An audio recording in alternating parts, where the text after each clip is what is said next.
work on. It's going to be a quick video because honestly my editing software is still trying to update it.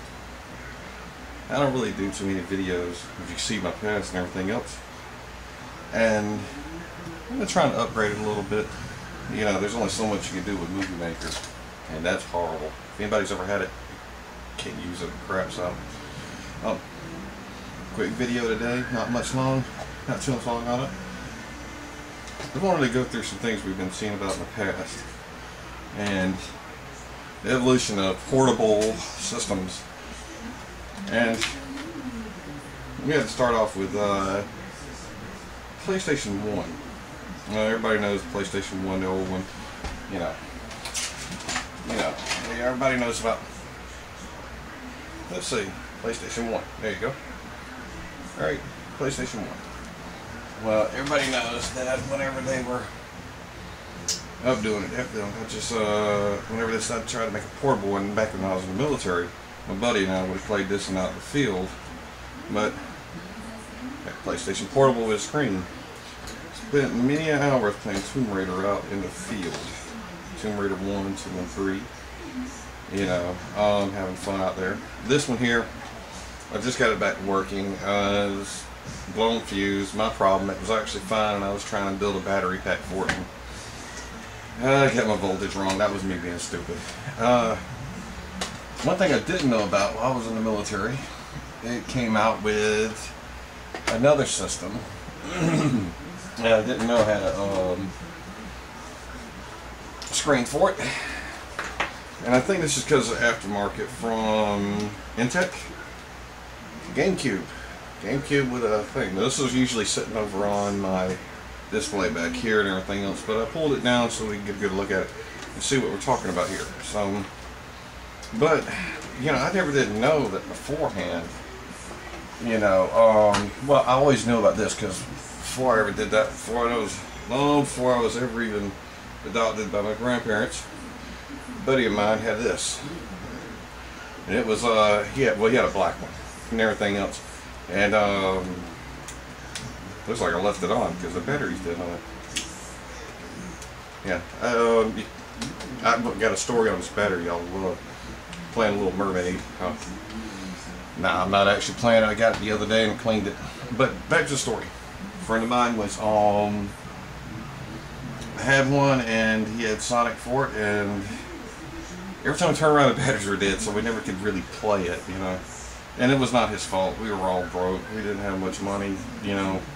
I had a issue that I said last week. I had Atari. I think I saw it at 2700. That was really wrong. It was my Atari 7800.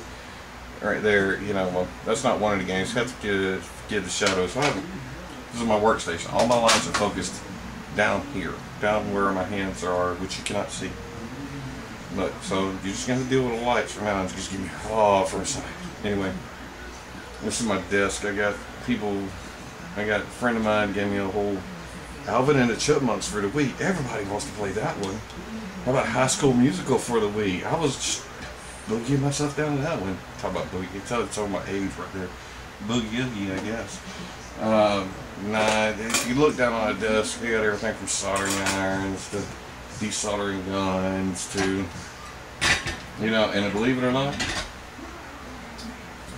a can of Raid, Hot Shot actually, because you get systems, and you believe it or not, you get a system from somebody and they're like, oh, we were just going to throw it away or whatever, could you fix it? And you take it apart and it just explodes with bugs, and you're going, I wonder what the problem was with it. It couldn't have been all them bugs. No. The lately bit on the target board was Junior, but the chips, the main CPU chips messed up in it, so I'm trying to remove it. I thought I could take a game, Super Nintendo, and repair the chip by using the old one. They use a different chipset, and I just got on this desk all the stuff I'm gonna get. I've been trying to put on shelves since we moved in, and I got to find boxes. You got Body Harvest. I love that game. Diddy Kong Racing. You know, I've never played it. It's been sitting on the shelf, and I have not played it yet. I guess NFL actually was I got a lot of NFL games, and they're not for playing. They're actually so I could take the chips and repair like the Banjo-Kazooie and stuff like that. You know, when I need a chip. Matter of fact, I did that with Striders the other day with the Genesis. The game was beat up pretty bad, but I turned around and repaired Strider. Yeah, I used a Pac-Man Genesis game. You know, I took a Sega Genesis Pac-Man game and actually removed the board, took the chip out, had the chip, got rid of the game because no, the label was fine, but I removed the chip because the board had looked like it had been submerged underwater. And so I took a Pac-Man game, Genesis game, and a Tengen Pac-Man game. Matter of fact, I might have the shell around here somewhere. Took it off, put it on there, and it worked out really well. Oh, matter of fact, here is the board. This is a Genesis. This is the Tengen one. It is. If I could, there's no way you can see it. I ain't got the right kind of cameras. I'd love to have them, but yeah, you got to do what you can. Wario. Anyway, love this game.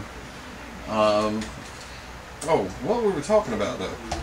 See, I got off on a whole new tangent on this, so y'all just have to excuse me on this. I picked this up the other day. Yep, this is a Nomad. LED screen was messed up. Well, the projection has the tube lighting in the back. It was shot. Put an LED screen in it, and it's back to working. And of course, can't play it unless you have Castlevania Bloodlines in it. It's the only way you can play this game. That's just me, you know. So, and then I just got random stuff on the disc here, some 360 games and stuff. I got to do a lot of organizing and everything else. I still have my specialty screwdrivers over here. I have solder pumps. I've got, you just seen that. The basis of everything is that we've gone from this, right? I don't know if you can get a good lighting on that. There we go. Oh yeah, there we go. I ain't gonna fix it here. Just gonna play it just like this is. And you know, our PS1s that they said were here's your portable system. You gotta have a plug-in for it or a battery pack, which I never knew there was a battery pack till recently, and then I got one and it was shot. Long story. But you had to have the controllers and everything else. Hey, we figured out a way to do it. Had to look on the floor. I think I dropped something. Alright. 32X. You only got one game for this because all the rest of them suck. Now, anybody has Chaotix out there that they're willing to give away to the needy, I need it. That's the only one I actually enjoy off of it. There's some other ones, but that's the only one. I had that a long time ago. Got robbed and somebody stole all the stuff. That's some very important stuff. We've been a couple at I think I had a little Samsung that got a long time ago before it was ever popular to sell it. And somebody stole it. Somebody robbed my house and took everything out of it. And that's the reason why I joined the military. I was like, I'm getting out of this town. I'm getting tired of being robbed. So, but yeah, so we go from that, from systems like that with the Game Gear, and then we get. See, I didn't know this existed at all. If I knew this would exist, I would have got this a long time ago. Genesis game on the handheld, walking around. Did you ever see the jalopy? Huh? This, 16, 32, and see, this is still times bigger. This is actually smaller. You get what I'm saying here? Anyway, yeah. So we're gonna go ahead and just cut it short for this week. Next week I'm gonna be introducing y'all to my lab partner. Eagle Eye, her name will, I'll call her Eagle Eye because she can spot something from a mile away. That's the reason why I have her do a lot of soldering work for me. I'm getting old, my eyes are not doing too good. I'm going retarded. Anyway, but so what we're gonna do is, and that leads us to one last thing, is then you come up to these little things right here. A whole Genesis all piled into one. I got 2 or 3 of these. And the sound's off. Everybody knows about these. But it's just so weird, you live through these years as I have, and you go from, as a kid, you're going, reading in a medical journal about the flat screen TVs, and it was like, that had never happened. TVs are going to be these big bulky things like the one I got behind me and everything else. And that's only for rich people. That wasn't even nowhere near going to be my house. Matter of fact, they got it close to my house, you know, it probably would have burned up in flames. The only thing we had was an old TV and a black and white TV. And that's what we watched on channel. Were UHS and VHS. And the first TV I had, I built it. Well, I built one I got out of the trash can. The other ones, that was mine. You know, I built it. It came out I found it in the trash can and built it. Repaired it. But anyhow, we're going to go ahead and cut it because I can ramble on forever about this. But, so, my shout outs today is, I heard that Boogie is finally going into surgery. I'd like to give him welcome. A lot of hope, encouragement there. And he's worried about, you know, the whole thing. Boogie, you'll push through it. If you ever see this, you'll push through it. You'll be fine. We're all supporting you. I'll give a shout out to Omega Sin. I've been watching his videos for a while, and the guy always hits it right out of the park every time. So, yeah, support everybody. I want to give a shout out to anybody we can and support them. You know, that's the person this week, Omega Sin. Alpha Omega Sin. See, I even got it wrong there. But they don't know me, so. But, hey, these guys have been on YouTube, and they've been putting it out every week, trying to get a good video. And, hey, let's keep your support for all our friends out there. Anyhow, well, next time you see me, you'll see my lab partner, Eagle Eye. So I'm going to go ahead and hit the road. This is Grandma Gone, and I'm gone.